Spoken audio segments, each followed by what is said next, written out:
ಕೋಲಾರದಲ್ಲಿ ಬಾಲಕಿಯರ ಹಾಸ್ಟೆಲ್ ಶಂಕುಸ್ಥಾಪನೆ, 10 ಕೋಟಿ ರು ವೆಚ್ಚದಲ್ಲಿ ಸುಸಜ್ಜಿತ ಕಟ್ಟಡ. ದೇವೇಗೌಡ, ಎಸ್ಎಂ ಕೃಷ್ಣ ಹೆಸರಲ್ಲಿ ಕಾಲೇಜು ತೆರೆಯಲು ನಂಜಾವಧೂತ ಶ್ರೀ ಸಲಹೆ. ರಾಜ್ಯ ಒಕ್ಕಲಿಗರ ಸಂಘದಲ್ಲಿ 738 ಕೋಟಿ ಹಣವಿದ್ದು, ಮಾಜಿ ಪ್ರಧಾನಿ ಎಚ್.ಡಿ. ದೇವೇಗೌಡರ ಹೆಸರಲ್ಲಿ ವೈದ್ಯಕೀಯ ಕಾಲೇಜು ಮತ್ತು ಮಾಜಿ ಮುಖ್ಯಮಂತ್ರಿ ಎಸ್ಎಂ ಕೃಷ್ಣ ಅವರ ಹೆಸರಲ್ಲಿ ಎಂಜಿನಿಯರಿಂಗ್ ಕಾಲೇಜು ಪ್ರಾರಂಭಿಸುವ ಬಗ್ಗೆ ತೀರ್ಮಾನ ಕೈಗೊಳ್ಳಬೇಕು ಎಂದು ತುಮಕೂರಿನ ಪಟ್ಟನಾಯಕನಹಳ್ಳಿ ಸ್ಫಟಿಕಪುರಿ ಮಹಾಸಂಸ್ಥಾನ ಮಠದ ಪೀಠಾಧಿಪತಿ ನಂಜಾವಧೂತ ಸ್ವಾಮೀಜಿ ಸಲಹೆ ನೀಡಿದರು. ರಾಜ್ಯ ಒಕ್ಕಲಿಗರ ಸಂಘದಿಂದ ಬುಧವಾರ ನಡೆದ ಬಾಲಕಿಯರ ಹಾಸ್ಟೆಲ್ ಶಂಕುಸ್ಥಾಪನಾ ಸಮಾರಂಭ, ವಿದ್ಯಾರ್ಥಿಗಳಿಗೆ ಪ್ರತಿಭಾ ಪುರಸ್ಕಾರ, ಸಮುದಾಯದ ಸಾಧಕರಿಗೆ ಸನ್ಮಾನ, ನೂತನ ಸದಸ್ಯರಿಗೆ ಗುರುತಿನ ಚೀಟಿ ವಿತರಿಸುವ ಸಮಾರಂಭದಲ್ಲಿ ಮಾತನಾಡಿ, ಸಂಘ ಸಮುದಾಯದ ಬಡ ಮತ್ತು ಪ್ರತಿಭಾವಂತ ವಿದ್ಯಾರ್ಥಿಗಳ ನೆರವಿಗೆ ನಿಲ್ಲಬೇಕು. ಬಡ ವೈದ್ಯಕೀಯ ವಿದ್ಯಾರ್ಥಿಗಳಿಗೆ ರಿಯಾಯಿತಿ ಕೊಡಬೇಕು ಎಂದರು. ರಾಜ್ಯ ಸಂಘದಲ್ಲಿ ಗುಂಪುಗಾರಿಕೆ ಕಡಿಮೆಯಾಗಬೇಕು ಎಂದು ಅಸಮಾಧಾನ ವ್ಯಕ್ತಪಡಿಸಿದ ಶ್ರೀಗಳು, 10 ಕೋಟಿ ರು ವೆಚ್ಚದಲ್ಲಿ ಹಾಸ್ಟೆಲ್ ನಿರ್ಮಾಣ ಮಾಡುತ್ತಿರುವುದು ಸಂತಸದ ವಿಚಾರ.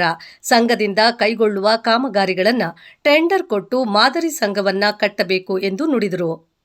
ಜಾತಿವಾರು ಸಮೀಕ್ಷೆಯಲ್ಲಿ ಸಮುದಾಯಕ್ಕೆ ತೊಂದರೆಯಾದರೆ, ಏನಾದರೂ ಹೆಚ್ಚು ಕಮ್ಮಿಯಾದರೆ ಸುಮ್ಮನೆ ಕೂರಲ್ಲ. ಏಕಿಷ್ಟು ಆತುರ ವಿವೇಚನೆ ಮಾಡಿ ವರದಿ ಕೊಡಬೇಕು. ಎಲ್ಲ ಸಮುದಾಯಗಳಿಗೆ ನ್ಯಾಯ ಒದಗಿಸಬೇಕು ಎಂದು ಆಗ್ರಹಿಸಿದರು.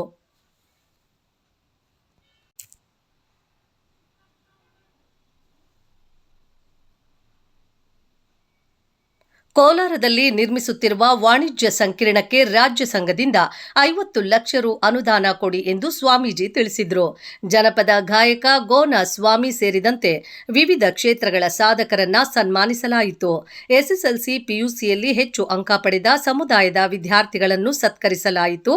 ಶಂಕುಸ್ಥಾಪನೆ ಕಾರ್ಯಕ್ರಮದಲ್ಲಿ ಶಾಸಕ ಕೆವೈ ನಂಜೇಗೌಡ, ಎಂಎಲ್ಸಿ ಅನಿಲ್ ಕುಮಾರ್ ಭಾಗವಹಿಸಿದ್ರು. ವೇದಿಕೆಯಲ್ಲಿ ಡಾಕ್ಟರ್ ನಿಶ್ಚಲಾನಂದನಾಥ ಶ್ರೀ, ಒಕ್ಕಲಿಗರ ಸಂಘದ ರಾಜ್ಯಾಧ್ಯಕ್ಷ ಕೆಂಚಪ್ಪಗೌಡ, ಪ್ರಧಾನ ಕಾರ್ಯದರ್ಶಿ ಟಿ. ಕೋನಪ್ಪರೆಡ್ಡಿ, ಗೌರವಾಧ್ಯಕ್ಷ ಯಲುಹಳ್ಳಿ ರಮೇಶ್, ನಿರ್ದೇಶಕ ಡಾಕ್ಟರ್ ಡಿಕೆ ರಮೇಶ್, ಒಕ್ಕಲಿಗರ ಸಂಘದ ಜಿಲ್ಲಾಧ್ಯಕ್ಷ ಕೆವಿ ಶಂಕರಪ್ಪ, ಮುಖಂಡರಾದ engineer V Krishnareddy, Bisappagowda, Amu Lakshminarayana, CMR Srinath, CT Hosur Muraligowda, ನಗರಸಭೆ ಸದಸ್ಯ ಪ್ರವೀಣ್ ಗೌಡ, ಮಾಲೂರು ಪ್ರಭಾಕರ್, ಗೋನ ಸ್ವಾಮಿ, ವಕೀಲ ಮಾಗೇರಿ ನಾರಾಯಣ ಸ್ವಾಮಿ ಇದ್ದರು.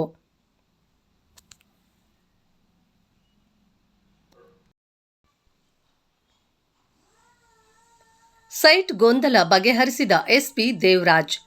ರಾಜ್ಯ ಒಕ್ಕಲಿಗರ ಸಂಘ ಕೋಲಾರದಲ್ಲಿ ಖರೀದಿ ಮಾಡಿದ್ದ ನಿವೇಶನವೇ ಬೇರೆ, ನೋಂದಣಿ ಆಗಿದ್ದ ಸೈಟೇ ಬೇರೆಯಾಗಿತ್ತು. ಸದರಿ ನಿವೇಶನದ ಸರ್ವೆ ನಡೆಯುತ್ತಿದ್ದಾಗ ಸೈಟ್ ಸರ್ಕಾರಿ ಜಾಗವಾಗಿ ಕಂಡುಬಂತು.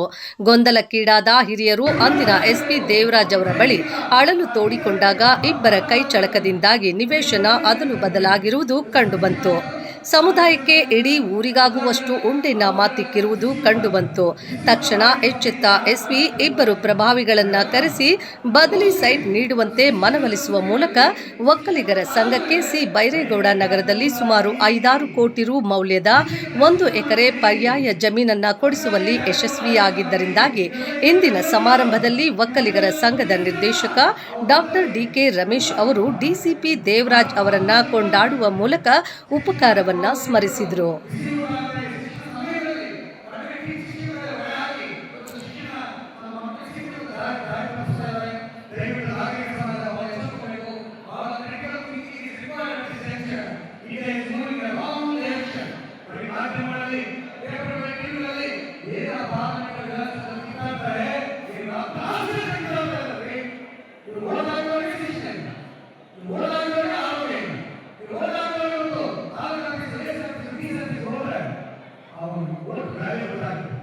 Gracias.